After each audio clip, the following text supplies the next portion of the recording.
리더십과 토트넘 선수들은 손흥민의 헌신을 가볍게 보았던 것을 후회할 수밖에 없을 것이다. 그는 역사상 가장 위대한 주장 중 하나로 여겨졌던 선수였다. 놀랍게도 토트넘의 9년간의 전설적인 선수인 손흥민이 새로운 팀을 찾고 있다는 소식이 토트넘뿐만 아니라 영국 전역을 뒤흔들었다. 아마도 이번 아스널과의 경기는 손흥민 주장의 마지막 경기가 될 것이다. 토트넘은 한국인 선수와의 계약 연장을 할 수 없다는 공식 발표가 있었다. 손흥민은 영국 축구팀을 위해 열심히 일했고 헌신했지만 그의 공로가 충분히 인정받지 못한 것은 안타깝다. 우리는 모두 손흥민이 새로운 클럽을 찾아서 그에게 어울리는 장소를 찾길 바란다. 토트넘의 공식 발표에 따르면 손흥민은 이 팀과의 새로운 계약을 체결하지 않았다. 그는 자신을 존중하고 대우해줄 새로운 클럽을 선택할 것이다. 그리고 위대한 주장을 가볍게 보는 팀보다는 그리고 만약 토트넘이 손흥민과 맞서야 한다면 그는 공을 다루는 기술에서 완벽한 선수로 알려져 있다.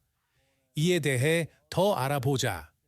지난 몇 년 동안 손흥민은 전 세계적으로 가장 많은 이적 제안을 받은 선수 중 하나였으며 이는 토트넘이 유리한 협상 위치를 유지할 수 있도록 도왔다. 그러나 손흥민이 2025년 6월까지의 연장 계약에 서명하지 않는다면 토트넘은 어떤 돈도 받을 수 없을 것이다. 왜냐하면 손흥민은 프리트랜스퍼 형태로 떠날 것이기 때문이다. 현재 토트넘에게 가장 올바른 조치는 아마도 손흥민을 구단에 남게 하고 그에게 다양한 혜택을 제공하는 방안을 모색하는 것입니다. 그러나 영국 대표적인 컵을 획득하지 못하는 것은 불가능하며 심지어 토트넘은 내년 챔피언스 리그 참가 자격을 스스로 결정할 수 없다.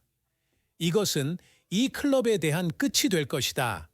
게다가 그들이 손흥민 전설을 다루는 방식을 보면 누구나 손흥민이 이곳에서 빨리 벗어나기를 바라게 될 것이다. 아스널과의 경기를 앞두고 열린 기자회견에서 앙제 포스테코글루 감독도 놀랍게도 손흥민과의 재계약이 성사되지 않았다고 선언했다. 오늘 우리는 먼저 무거운 이야기를 해야 합니다. 이것은 마음이 아프지만 축구는 진실을 말합니다. 이적 시장이 공식적으로 열리지 않았지만 손흥민이 토트넘을 떠나는 것은 이미 사실이 되었습니다. 그는 최고의 선수이자 최고의 인간이자 우리의 전설적인 주장입니다. 이 사실은 믿기 어렵지만 우리는 그의 새로운 도전을 지지해야 합니다. 그는 토트넘에 자신의 젊은 날을 바쳤고 모든 것을 걸었습니다.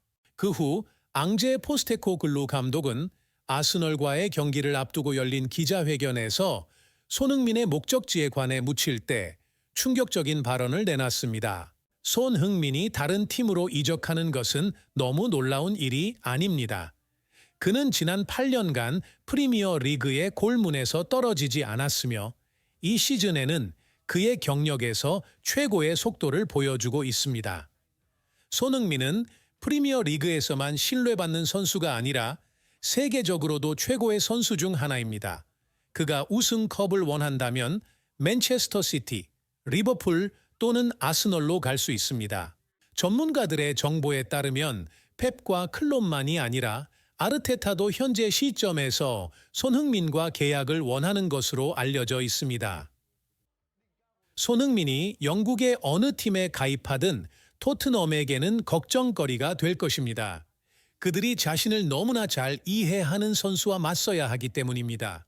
손흥민은 많은 최고의 팀들의 감독들의 관심을 끌었습니다. 최근 인터뷰에서 맨체스터 유나이티드의 감독은 말했습니다. 모든 감독들이 손흥민을 원하는 이유는 매우 간단합니다. 축구는 골을 넣어야 하는 스포츠입니다. 좋은 전술과 현대적인 공격 방식을 구축할 수 있지만 공격 포지션에서 기회가 있을 때 골을 넣지 못하면 모든 것이 무의미합니다. 맨체스터 유나이티드, 첼시 또는 에스턴 빌라와 같은 다른 팀들이 맨체스터 시티보다 성적이 떨어지는 이유는 손흥민과 같은 모범 선수가 없기 때문입니다. 손흥민의 현재 가치가 주목받고 증가하는 이유 중 하나는 지난 시즌 맨체스터 시티의 주요 스트라이커로 간주되었던 할란드가 최근에 불안한 경기력을 보여주고 있기 때문입니다. 심지어 맨체스터 시티의 팬들도 이 선수를 강력히 비판하고 있습니다. 그들은 공격 라인에서 활약하면서 중요한 경기에서 지속적으로 득점을 기록하지 못하는 선수를 받아들일 수 없습니다. 그리고 펩 과르디올라 감독은 또한 말했습니다. 할란드가 떠나면 이 포지션에 더 적합한 선수는 없을 것이다. 그것은 손흥민이다. 영국 언론에는 혼란이 퍼지고 있습니다. 그는 아직 어린 나이지만 새로운 도전을 찾아 떠나려고 합니다. 우리가 계속해서 컵을 차지하려면 그가 남긴 공백을 채워야 합니다. 다른 공격수들이 많지만 나는 손흥민이 가장 적합하다고 생각하고 그와 여러 차례 대화했습니다. 전문가 앨런 시어러의 분석에 따르면 손흥민이 토트넘과 맞붙으면 매번 해트트릭을 기록할 것입니다.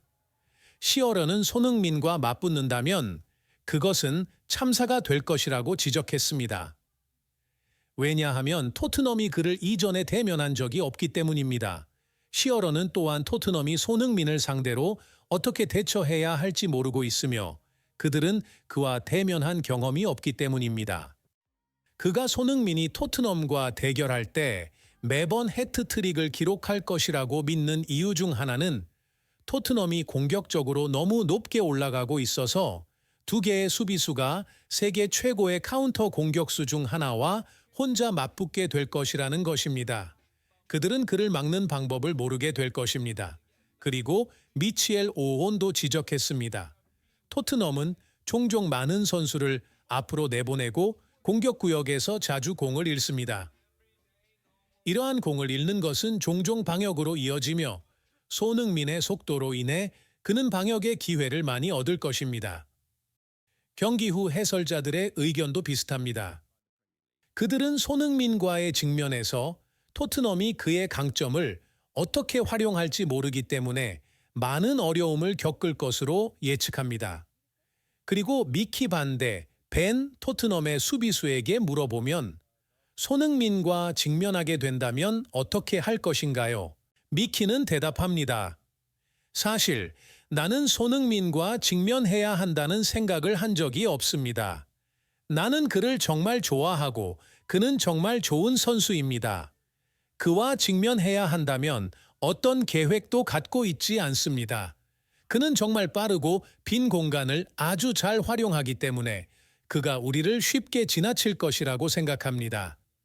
그는 이미 우리와 토트넘을 매우 잘 알고 있습니다. 그리고 손흥민과 직접 마주하는 것은 정말 어려울 것입니다. 손흥민이 토트넘의 골대에 골을 넣은 사실은 많은 관심을 끌었으며 다음에 무엇이 일어날지에 대한 기대는 매우 큽니다.